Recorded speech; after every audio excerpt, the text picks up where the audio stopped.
जय हिंद सभी को। चलिए आज हम लोग अपने श्वसन तंत्र की क्लास को आगे बढ़ाते हैं और आज श्वसन तंत्र का टॉपिक पूरी तरीके से खत्म कर दिया जाएगा।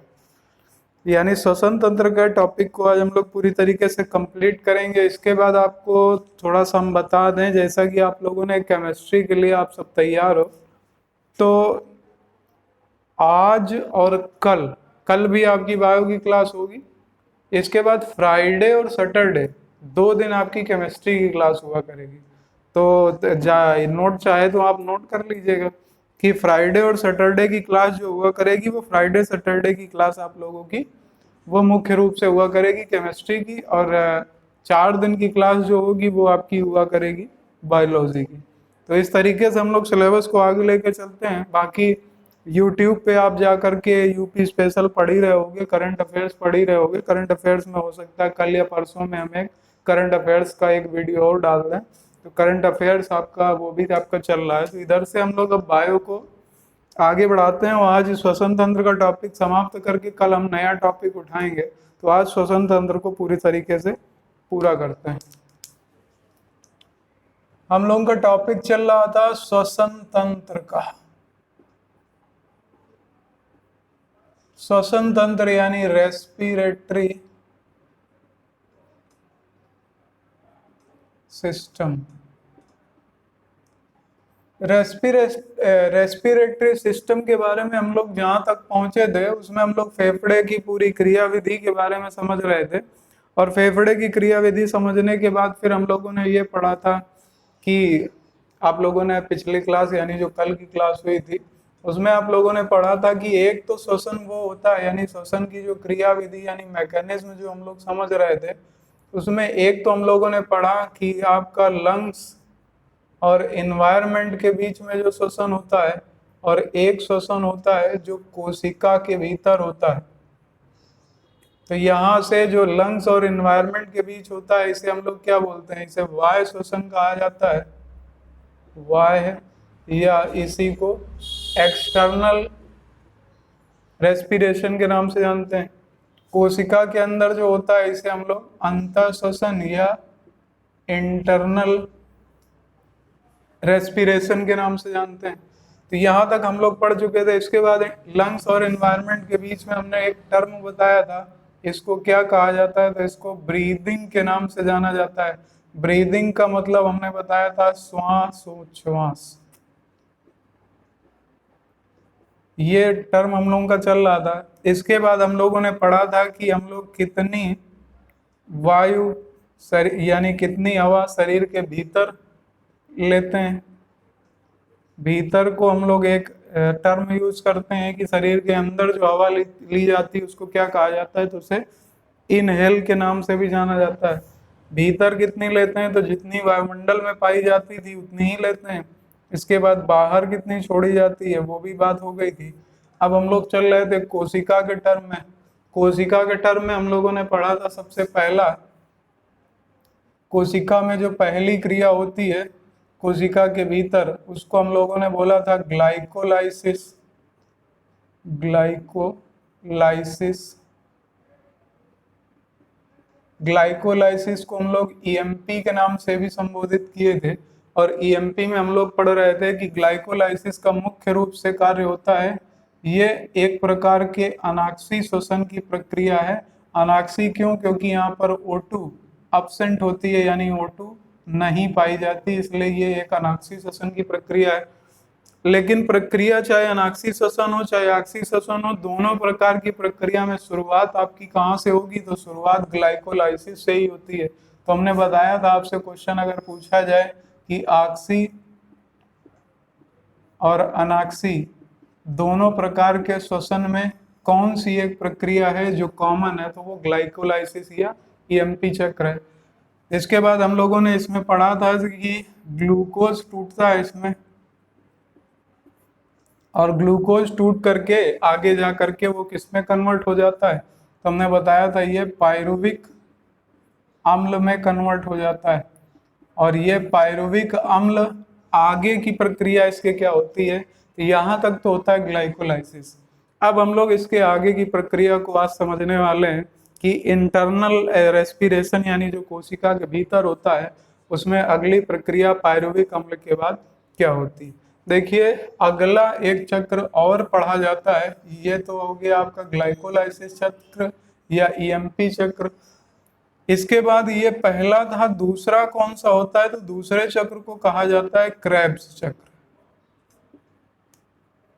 क्रेब्स चक्र से बहुत क्वेश्चन आते हैं। क्रेब्स चक्र क्यों इसे नाम दिया गया, या क्रेब्स चक्र के खोजकर्ता कौन से थे, तो इसके खोजकर्ता थे हैंस क्रैब। इसके खोजकर्ता,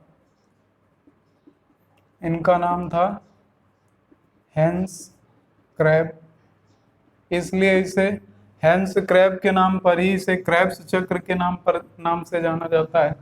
तो यहाँ से एक हेडिंग डाल लीजिएगा आप, क्रेब्स चक्र, ये इसके बाद वाली प्रक्रिया है। ये प्रक्रिया जो होती है ये सिर्फ उन जीवों में होती है जो ऑक्सीजन पर निर्भर है। तो यहाँ पर पहला एक पॉइंट ऐड कर लीजिएगा, यह चक्र सिर्फ ऑक्सीजन पर निर्भर रहने वाले जीवों में पाई जाती है। यानी जो जीव ऑक्सीजन पर निर्भर है, या हम लोग बोल सकते हैं कि ये एक प्रकार के ऑक्सीश्वसन की प्रक्रिया है। जो जीव ऑक्सीजन पर निर्भर रहते हैं ये सिर्फ उन्हीं में पाई जाती है, जबकि ये कॉमन होती है, ये अनऑक्सीश्वसन यानी जो ऑक्सीजन पर निर्भर नहीं है या निर्भर हैं, दोनों में कॉमनली होगी ग्लाइकोलाइसिस।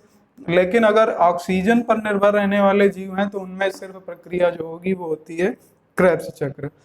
तो नोट कर लीजिएगा एक पॉइंट डाल के उसी के आगे, यह चक्र सिर्फ ऑक्सीजन पर निर्भर रहने वाले जीवों में पाई जाती है। इसके बाद अगला पॉइंट इसके अंतर्गत आता है, इसे एक नाम और दिया जाता है, इसे टीसीए चक्र भी कहा जाता है। टीसीए चक्र भी कहा जाता है, इसका अन्य नाम टीसीए चक्र भी है। टीसीए चक्र क्यों इसका एक नाम और है, क्योंकि इसका फुल फॉर्म बनता है जाके टीसीए चक्र का, इसका फुल फॉर्म इसलिए इसे टीसीए कहा जाता है क्योंकि इसका फुल फॉर्म है ट्राई कार्बोक्सिलिक एसिड चक्र। ट्राई कार्बोक्सिलिक एसिड चक्र, इसलिए इसे टीसीए चक्र भी कहा जाता है। अब यहां से देखते हैं कि अब इस प्रक्रिया में शुरुआत कहां से होगी, पायरुविक अम्ल से।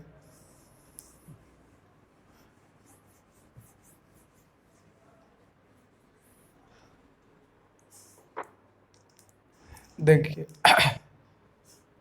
यहां पर आ जाते हैं पायरुविक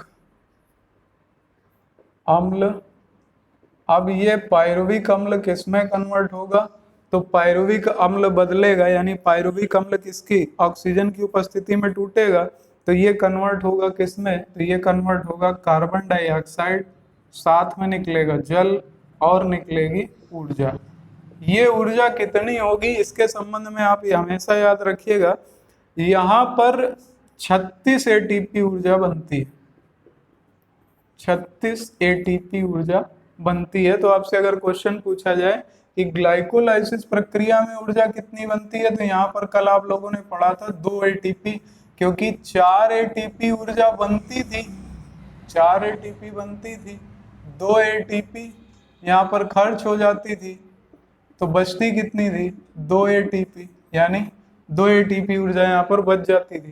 तो यहाँ पर कुल मिलती थी कितनी, 2 एटीपी, और यहाँ पर मिल रही है कितनी, 36 एटीपी। तो अगर आपसे पूछा जाए कोशिकीय श्वसन में या कोशिका के श्वसन में, यानी कोशिका का जो पूरा श्वसन है, तो कोशिकीय श्वसन में कुल कितनी ऊर्जा बनती है, तो कुल ऊर्जा बनेगी कितनी, 38 एटीपी। 38 एटीपी क्यों बनेगी, क्योंकि 2 एटीपी ग्लाइकोलाइसिस की हो गई और 36 एटीपी क्रेब्स चक्र की हो गई, तो टोटल कितनी हो गई, 38 एटीपी। उम्मीद है यहाँ तक समझ में आ गया होगा। तो यहाँ पर आपको अंत में कुल कितनी ऊर्जा यहाँ से प्राप्त होगी क्रेब्स चक्र से, तो 36 एटीपी। और अगर कुल ऊर्जा जो ऑक्सीजन पर निर्भर जीव है तो उनको कुल ऊर्जा कितनी प्राप्त होती है, तो वो प्राप्त हो जाती है। 2 एटीपी यहाँ जोड़ देंगे तो बन जाती है 38 एटीपी। एटीपी के संबंध में हम कई बार बता चुके हैं, एटीपी का फुल फॉर्म क्या होता है, तो इसका फुल फॉर्म होता है एडिनोसिन ट्राइफॉस्फेट। Adenosine triphosphate. इसको क्वाइन ऑफ एनर्जी, इसे क्वाइन ऑफ एनर्जी या ऊर्जा का सिक्का भी कहा जाता है। एक क्वेश्चन पूछा जाता है प्राकृतिक ऊर्जा की इकाई क्या है, तो प्राकृतिक ऊर्जा को एटीपी में मापा जाता है, जो प्राकृतिक रूप से बनती है। ये टर्म हम आपको पहले बता चुके थे। तो यहाँ पर कुल ऊर्जा कितनी मिल गई, 38 एटीपी। अब इस 38 एटीपी को अगर हम लोग चेंज करें, यानी अगर ऑक्सी शोषण वाले जीव होंगे तो कुल ऊर्जा उन्हें कितनी मिलेगी, 38 एटीपी। और 38 एटीपी को अगर हम लोग कन्वर्ट करें तो बन जाती है, वहां पर कितनी बनी थी, वहां पर 56 बनी थी, तो यहाँ पर कितनी बनेगी, तो ये टोटल अगर हम लोग कन्वर्ट करें 38 एटीपी को कैलोरी में, तो ये कैलोरी में कन्वर्ट होके बनती है जाके 686 किलो कैलोरी। 686 किलो कैलोरी ऊर्जा यहाँ से बन जाती है। जूल में कन्वर्ट करना चाहते हो तो जूल में कन्वर्ट करने के लिए 4.2 का गुणा करा दोगे तो ये ऊर्जा आपकी कन्वर्ट हो जाएगी जूल में। तो इसको भी नोट कर लीजिएगा। नोट करने के बाद अब हम लोग आगे बढ़ाते हैं इस प्रक्रिया को। उम्मीद है यहाँ तक आप सबको समझ में आ गया होगा। अगर आपसे ये क्वेश्चन पूछा जाए कि जो क्रेब्स चक्र प्रक्रिया है ये कोशिका के किस भाग में होती है, तो आप क्या आंसर दोगे। जो क्रेब्स चक्र प्रक्रिया है ये कोशिका के किस भाग में होगी, कोशिका में तो होगी, कोशिका के किस भाग में होगी, तो कोशिका के माइटोकॉन्ड्रिया में होती है। याद रखिएगा, कोशिका के माइटोकॉन्ड्रिया में होती है, क्योंकि इसी कारण इसे क्या कहा जाता है, कोशिका का पावर हाउस या ऊर्जा ग्रह के नाम से जाना जाता है। मानव शरीर में जितनी भी कोशिकाएं हैं उन सब कोशिकाओं के माइटोकॉन्ड्रिया में ये प्रक्रिया शुरू हो जाती है, और जैसे ही शुरू होती है उसके बाद ये ऊर्जा हमारे शरीर को मिलना शुरू हो जाती है। तो ये प्रक्रिया क्रेब्स चक्र की कोशिका के किस भाग में होती है, तो ये माइटोकॉन्ड्रिया में होती है। ये भी पॉइंट आपको याद रखना पड़ेगा। तो यहाँ से आपकी पूरी प्रक्रिया ग्लूकोज से शुरू होकर पायरुविक अम्ल, और पायरुविक अम्ल के बाद पायरुविक अम्ल किसमें कन्वर्ट हो गया, कार्बन डाइऑक्साइड में। तो यहाँ तक उम्मीद है आप सबको समझ में आ गया होगा। अगर कोई दिक्कत हो तो बता दीजिएगा।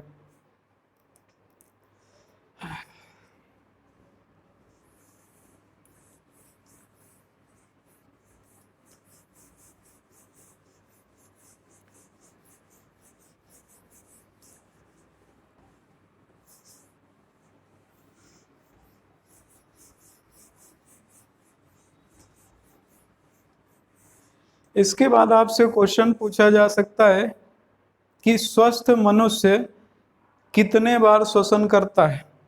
दूसरा क्वेश्चन आपसे पूछा जा सकता है फेफड़ों में वायु का आयतन मापने का यंत्र कौन सा है।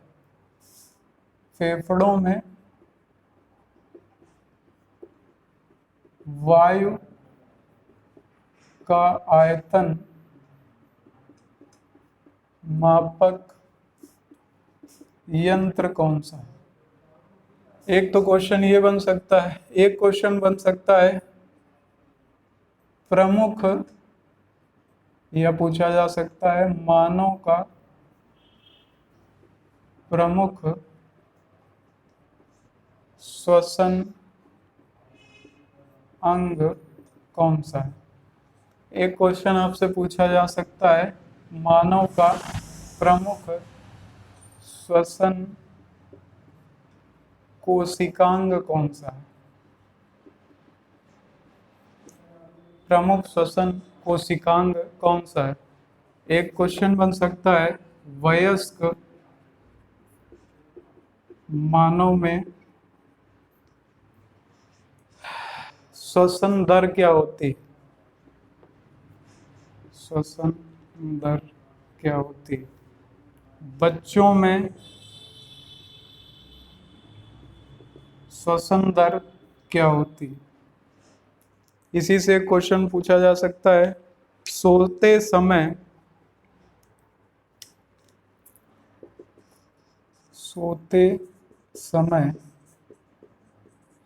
श्वसन दर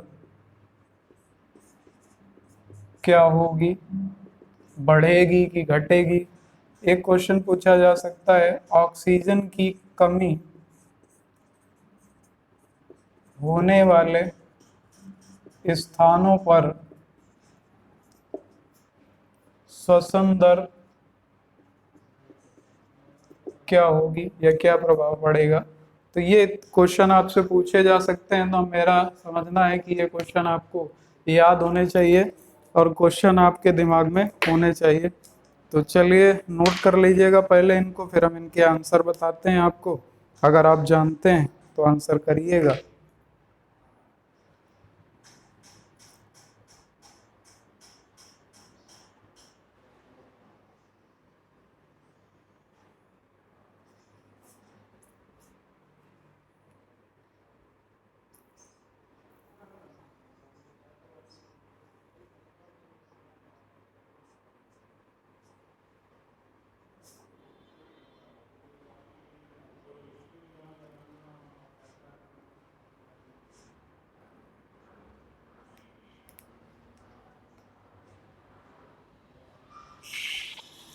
तो पहला क्वेश्चन आपका लिखा है कि फेफड़ों में वायु का आयतन मापने का यंत्र कौन सा है। तो ये मापक यंत्र है, इसको कहा जाता है स्पाइरोमीटर। इसको कहा जाता है स्पाइरोमीटर। इसके बाद लिखा है मानव का प्रमुख श्वसन अंग कौन सा है। तो आप सब लोग नोट कर चुके हो, लंग्स या फेफड़े। इसके बाद अगला क्वेश्चन है मानव का प्रमुख श्वसन कोशिकांग कौन सा है। आप जरा आंसर बताइएगा। अंग पूछा तो आंसर आप कर सकते हो, कोशिकांग पूछा तो यहाँ देखिए हमने अभी बताया था आपको कोशिका के भीतर कहाँ पर होती है प्रक्रिया। तो ये प्रक्रिया कहाँ होती है, माइटोकॉन्ड्रिया में। तो अगर आपसे कोशिकांग के बारे में पूछा जाए तो आपको आंसर करना होगा प्रमुख श्वसन कोशिकांग है माइटोकॉन्ड्रिया, क्योंकि मूल रूप से यहीं पर होती है। वयस्क मानव में श्वसन दर क्या होती है, तो 12 से 18 बार होती है प्रति मिनट। बच्चों में ये दर क्या होती है, तो बच्चों में ये दर 30 से 40 बार होती है, क्योंकि उनका शरीर छोटा होता है इसलिए ये श्वसन दर ज्यादा होती है। वयस्कों में शरीर बड़ा होता है इसलिए श्वसन दर कम होती है। सोते समय श्वसन दर पर क्या प्रभाव पड़ता है, तो सोते समय श्वसन दर घट जाती है और ऑक्सीजन की कमी होने पर श्वसन दर क्या होती है, बढ़ जाती है। आप ऑक्सीजन की उपलब्धता के लिए तेजी से सांस लेना शुरू कर देते हैं। तो इतने पॉइंट ये आप अलग से भी याद रखिएगा, ये भी आपसे पूछे जा रहे हैं लगातार। तो उम्मीद है आपको यहाँ तक बात समझ में आ गई होगी। इसके बाद क्वेश्चन बन सकता है श्वसन समीकरण किसे कहा जाता है।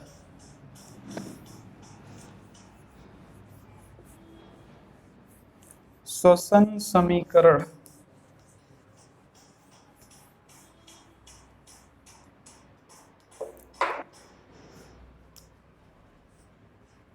एक हेडिंग डाल दीजिएगा, श्वसन समीकरण।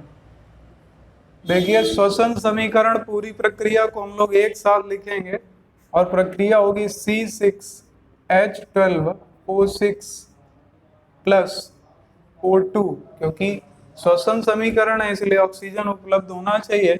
इसके बाद अगला आगे बनेगा CO2 प्लस H2O और इसके आगे क्या बनेगा, तो इसके आगे बनेगा ऊर्जा। अभी आपने पढ़ा तो इसके आगे क्या लिखा जाएगा, ऊर्जा यानी एनर्जी। अब इस अभिक्रिया को बैलेंस करने के लिए हमें लिखना पड़ेगा 6 6 और 6। तो यहाँ से अणु सूत्र बराबर हो जाए इसलिए यहाँ पर 6 लगा के हमने दोनों साइड बैलेंस कर ली। तो यहाँ से बैलेंस करने के बाद ये प्रक्रिया पूरी कंप्लीट हो जाती है। इसी को श्वसन समीकरण भी कहा जाता है। हालांकि अभी ये जब केमिस्ट्री पढ़ाएंगे तो आपको ये कैसे बैलेंस किया जाता है ये सब समझाएंगे हम, तो आपको चिंता करने की बात नहीं है। इसके बाद अगली बात कर लेते हैं कि श्वसन समीकरण से क्या क्वेश्चन बनते हैं। तो देखिए, जहां पर कहीं पर भी ऊर्जा मुक्त होती है, अब यहाँ पर क्या हो रहा है, ऊर्जा मुक्त हो रही है, यानी ऊर्जा निकल रही है, ऊर्जा प्राप्त हो रही है। तो जहां कहीं भी ऊर्जा मुक्त होती है उस अभिक्रिया को कहा जाता है ऊष्माक्षेपी, ऊष्माक्षेपी अभिक्रिया कही जाती है। और जहां कहीं पर भी ऊर्जा नहीं निकलती, ऊर्जा का शोषण यानी ऊर्जा शोषित होती है, उसे कहा जाता है ऊष्मा शोषी। ये सारे टर्म आपके केमिस्ट्री के हैं जो कि आगे केमिस्ट्री में यूज किए जाएंगे, तो इसको भी नोट कर लीजिएगा आप लोग। इसके बाद आपसे क्वेश्चन पूछा जा सकता है कि श्वसन की प्रक्रिया में किसका ऑक्सीकरण होता है, क्योंकि यहाँ पर ऑक्सीकरण हो रहा है किसका, ग्लूकोज का। ये किसका सूत्र है, ग्लूकोज का। तो इसी को इनडायरेक्ट वे पे पूछ सकता है, और पूछा जा सकता है श्वसन में ऑक्सीकरण होता है ग्लूकोज का। इसके बाद नोट कर लीजिएगा अच्छा पहले,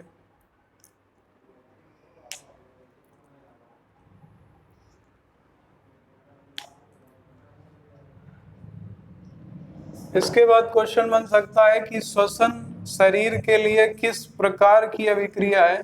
तो ये शरीर के लिए एक अपचायक, अपचायक क्रिया है। अपचायक का मतलब होता है रिडक्टिव। रिडक्टिव क्यों, रिडक्टिव इसलिए क्योंकि यहाँ पर आपके शरीर में श्वसन के दौरान ऊर्जा का कहीं ना कहीं क्षय हो रहा है।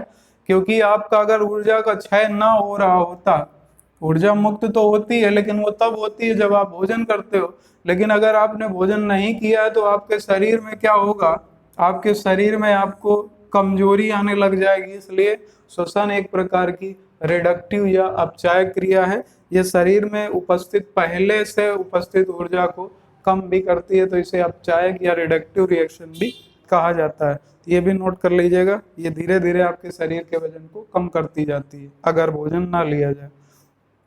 अब हम लोगों का अगला टर्म आता है कि यदि रुधिर में ऑक्सीजन की कमी हो जाए तो उसके क्या कहा जाता है साइंस की भाषा में। यदि शरीर में ऑक्सीजन की कमी हो जाए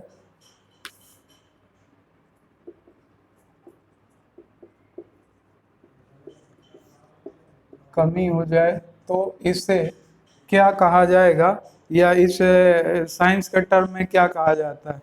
तो इसे साइंस के टर्म में हाइपोक्सीमिया कहा जाता है। हाइपोक्सीमिया नोट कर लीजिएगा। यदि ऊतक में ऑक्सीजन की कमी हो जाए तो क्या कहा जाएगा, यदि ऊतक में ऑक्सीजन की कमी हो जाए तो इसे क्या कहा जाएगा। ये टर्म पूछे जाते हैं इसलिए बता रहे हैं आपसे, इसे हाइपोक्सिया कहा जाता है। इसे हाइपोक्सिया कहा जाता है। मिलता जुलता है तो अंतर से याद रखिएगा। यदि शरीर में ऑक्सीजन की कमी हो जाए तो हाइपोक्सीमिया, और यदि ऊतक में ऑक्सीजन की कमी हो जाए तो इसे हाइपोक्सिया के नाम से जाना जाता है। यहाँ तक किसी को दिक्कत हो तो बताइएगा, अगर ना समझ में आ रहा हो तो भी बताइएगा, कमेंट जरूर कर दीजिएगा। इसके बाद अब हम लोग अगला टर्म यूज कर लेते हैं, जो लास्ट टर्म होगा इसका, यह है श्वसन गुणांक। श्वसन गुणांक से इसको इंग्लिश में आरक्यू कहा जाता है, श्वसन गुणांक या आरक्यू। अच्छा, इसको थोड़ा सा हम स्पेस ले लेते हैं, हेडिंग डाल दीजिएगा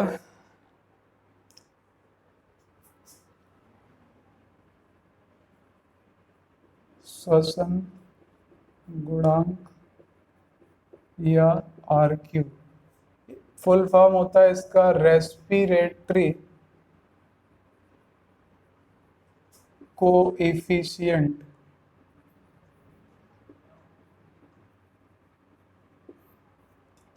श्वसन गुणांक। अब इससे क्या क्वेश्चन पूछा जाएगा, श्वसन गुणांक का पहली बात तो आर क्यू इक्वल टू क्या होता है, तो इसका सूत्र लिख लीजिएगा, आर क्यू इक्वल टू त्यागी गई कार्बन डाइऑक्साइड का आयतन, त्यागी गई CO2 का आयतन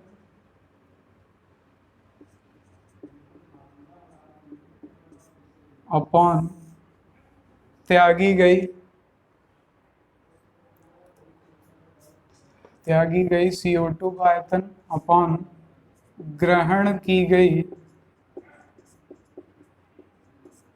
ऑक्सीजन का आयतन, ये इसका सूत्र होता है, नोट कर लीजिएगा। श्वसन गुणांक IQ बराबर त्यागी गई कार्बन डाइऑक्साइड अपन ग्रहण की गई ऑक्सीजन का आयतन।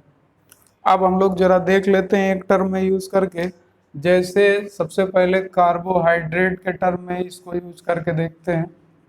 अगर आपसे पूछा जाए कार्बोहाइड्रेट का श्वसन गुणांक कितना होगा, कार्बोहाइड्रेट का एग्जांपल C6H12O6 ले सकते हैं, क्योंकि यह सूत्र होता है ग्लूकोज का, और ग्लूकोज क्या होता है, एक प्रकार का कार्बोहाइड्रेट होता है। ये कार्बोहाइड्रेट के टॉपिक में आप पढ़ चुके हो, तो इसके संबंध में कोई कंफ्यूजन नहीं होना चाहिए।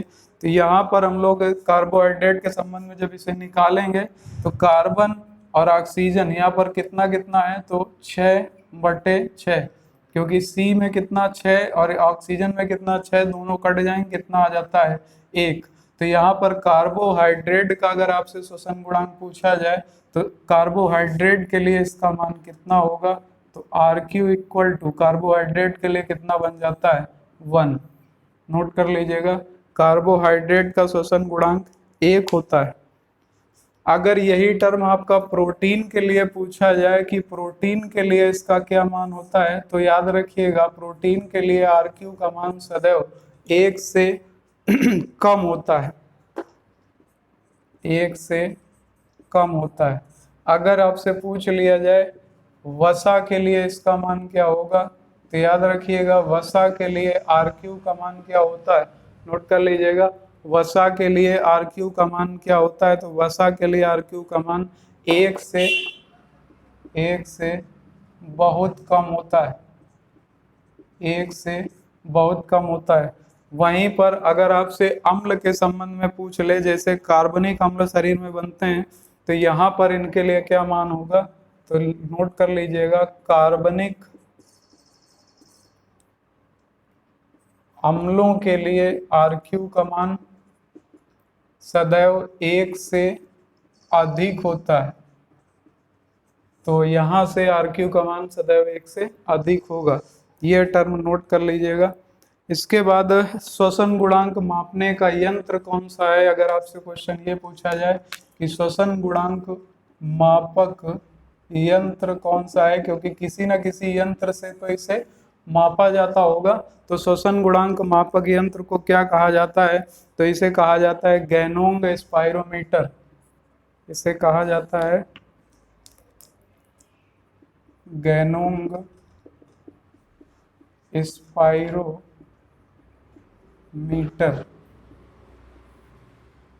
नोट कर लीजिए। उम्मीद है श्वसन से रिलेटेड आपके जितने भी पॉइंट होंगे हमने सारे क्लियर कर दिए। श्वसन के टॉपिक को हमने एक डीप से डीपेस्ट जा करके खत्म कर दिया है। अगर आपको कोई भी दिक्कत आई हो यहाँ तक के टॉपिक्स में, तो आप हमें कमेंट करके जरूर बताइएगा। कल हो सकता है आपका हम जेनेटिक्स या हो सकता है कि आपका जंतु विज्ञान के बारे में हम शुरू करें, जिसमें आपको कार्डेटा, नॉन कार्डेटा, इसके बाद जैसे एरेलिडा, आर्थ्रोपोडा, इन सब संघ के बारे में बताएंगे। तो हो सकता है कल ये शुरू करें, नहीं तो एक पहले हम जेनेटिक्स की क्लास लेकर के पहले जेनेटिक्स के टॉपिक को खत्म करें। तो उम्मीद है यहाँ श्वसन तक आपको समझ में आ गया होगा बहुत अच्छी तरीके से। इसके बाद आपको बता दें जो जनन तंत्र है, वो जनन तंत्र आपको स्वयं से तैयार करना होगा। वो जनन तंत्र हम आपको नहीं बताएंगे, क्योंकि जनन तंत्र के टॉपिक को बताते समय काफ़ी चीज़ों का ध्यान रखना पड़ता है। तो जनन तंत्र आप स्वयं से तैयार कर लीजिएगा, वो हम नहीं बताएंगे आपको। इसके बाद कल आपकी क्लास स्टार्ट होगी एक नए टॉपिक से। तो उम्मीद है यहाँ तक की क्लासें आपको बहुत अच्छी लगी होंगी, और अगर अच्छी लगी हो तो कमेंट करके बता दीजिएगा, तो हमें भी लगेगा कि नहीं हमने थोड़ा सा ठीक बताया। चलिए तब तक के लिए अब मिलते हैं कल नेक्स्ट क्लास में। तब तक के लिए जय हिंद, वंदे मातरम।